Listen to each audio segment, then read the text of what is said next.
So we've seen weird teases, accidental listings, and since all this has been happening, we've asked ourselves the same question. Is Skyward Sword coming to the Switch? I think the answer to that is yes, and I think the reason why has been right under our nose this entire time.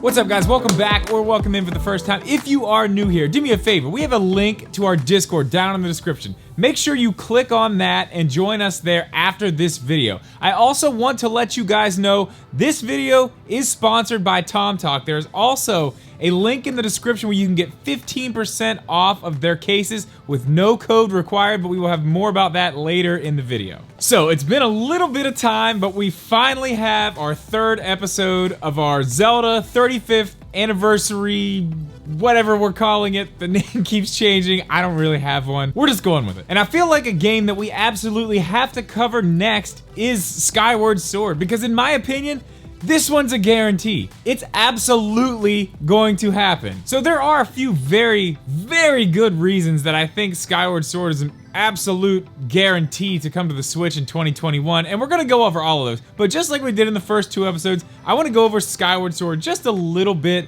just in case you don't know much about it. Now, this game released on the Wii back in 2011, and it was actually the first Wii game to use the Wii Motion Plus, which essentially just added gyro to the Wiimote. I think they were called the Wiimote Plus or the Wii Motion Plus Wiimote. I don't remember what it was called, but it had it built in, or you could get a little dongle that went on the back of your original Wiimote. Either way, it was just giving you gyro control, which is how you control a lot of the things that happen in Skyward Sword, including which way you swing your sword, how you swing your sword, a lot of stuff, and we're gonna get into some more of that in a bit. But this game is also the very first one in the Zelda timeline. It kind of sets up everything that happens in every other Zelda, really, and why we always see Ganon and Link in these games. This game explains all that. So if you've ever wondered why all these games have the same two characters, this game will tell you. Now, that's a very basic summary of what this game's about. There's a whole lot more in there. It's a very, very good game. But I do want to touch on the Wii Motion Plus very quickly, because that is another reason that I think it has taken as long as it's taken to port this game over to something else. This game is very, very heavily reliant on the Wiimote, and the IR sensor on the front of it, and the gyro controls. The Switch has IR sensor and gyro controls,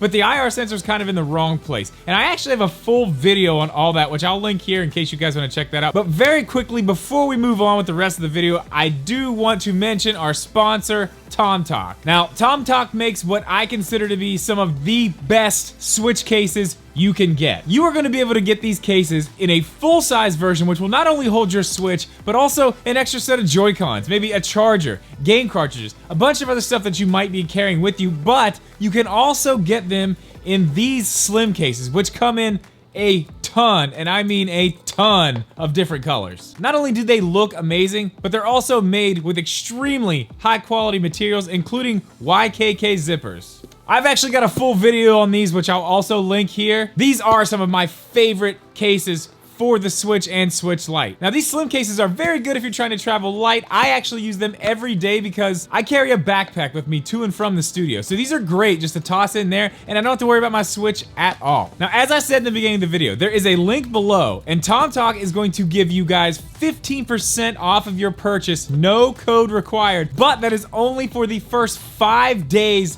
this video is live. Now, all you're gonna have to do to get that 15% off is just click the link. No code required. Clicking the link's gonna get you all set up, but one more time, as I said, that is only gonna be from right now until 5 days from now. So if you wanna pick up one of these amazing cases, make sure you click the link below right after this video. As I said, I also have a full review of these cases. I highly, highly recommend them, and thank you for tomtoc for sponsoring this video. So as I was saying before, Skyward Sword is the first game in the timeline, so it makes a ton of sense that Nintendo would want to give it a fresh coat of paint for the 35th anniversary. But being the art style that this one is, where it's sort of realistic, but more kind of towards the cartoony watercolor style, I do think that Skyward Sword's art style does make it a very, very good candidate for an HD upgrade. I think it would look absolutely amazing. Not that it doesn't look amazing already, but with an HD upgrade, this game would look fantastic. But the other thing that it does need is a modern control scheme, because as much as it does rely on the Wiimote and motion controls,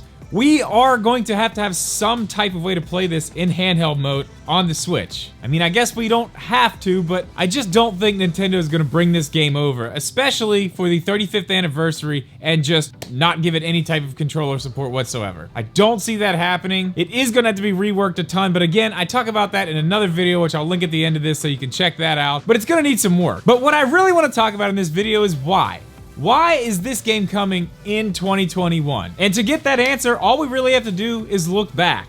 Now, normally, Nintendo's not a company you can look back and see what they've done and take patterns or really anything like that and apply those to anything that they're gonna do in the future. They're just one of those companies that never really follows a pattern. They're very hard to predict what they are going to do. But this pattern, they've done it twice already. And we are coming up on not only the 35th anniversary of Zelda, but we're coming up on a very special anniversary for Skyward Sword as well. So I'm sure you guys can probably already see where I'm going with this, but let's go ahead and jump back and look at a few other games who have had their HD remakes. And I think if we take this mold and apply it to the Skyward Sword timeline here, we're probably gonna end up seeing this thing next year for sure. So real fast, we'll go through it. The Wind Waker. North American release was in 2003.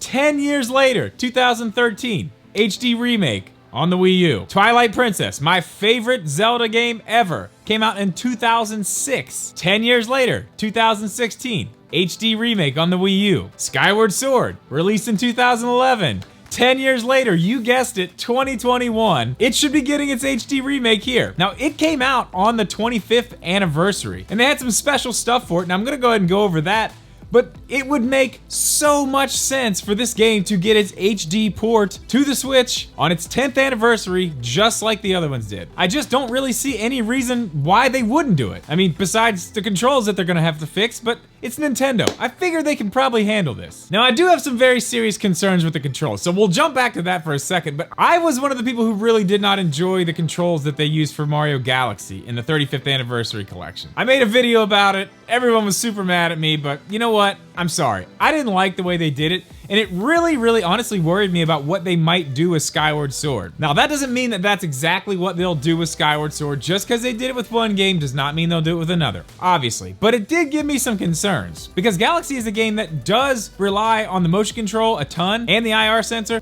but the entire game of Skyward Sword is based around those controls. So again, I did mention something they could do in the video that I made, link at the end, but let's just go ahead and say for this video's sake that they figured it out and this thing's coming in 2021. Now again, not only is it the 35th anniversary, but it's also the 10th anniversary for Skyward Sword. So as we've seen with the other HD remakes, they do usually include something extra, a special edition, or you know, packaged in with something else. So what would we get with Skyward Sword?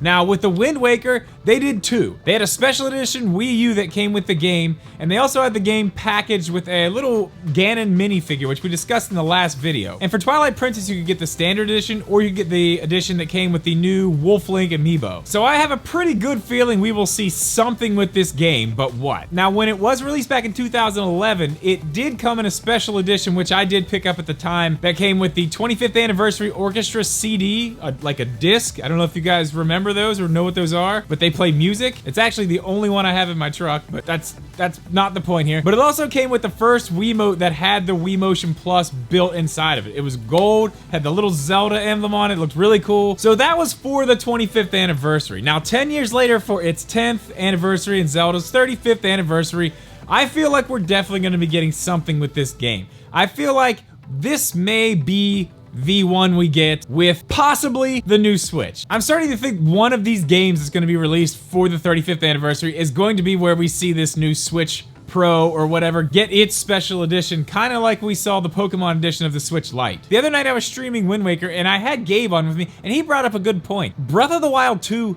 does not need a system to sell. That game is going to sell regardless, and it's probably coming out at the end of the year. So if this thing really is coming in, you know, the first half of the year, we're probably gonna see it drop with a Zelda game, and that game really could be Skyward Sword. Another possibility is if we don't see the Switch Pro or maybe even a Switch Lite, maybe if they do get this game dialed in with a regular controller setup, maybe we see something like they did with Super Smash Bros. Ultimate, and we see it packaged with a Pro controller. Maybe we would see something like they did with the Wiimote back in 2011, kind of like a throwback thing, and maybe we get an all gold Pro controller.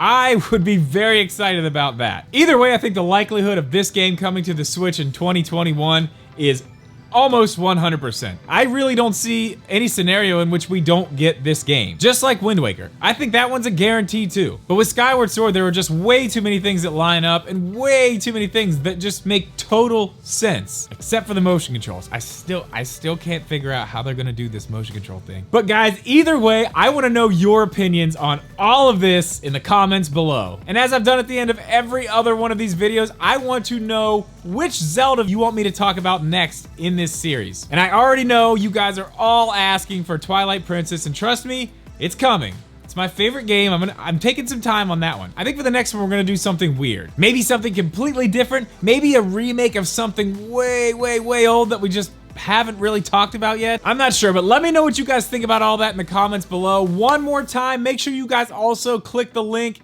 in the description to get that discount for your tomtoc cases. Once again, thank you to tomtoc for sponsoring this video. But guys, with all that said, thank you so much for watching this video. Please leave a like, make sure you are subscribed, and we'll see you in the next one.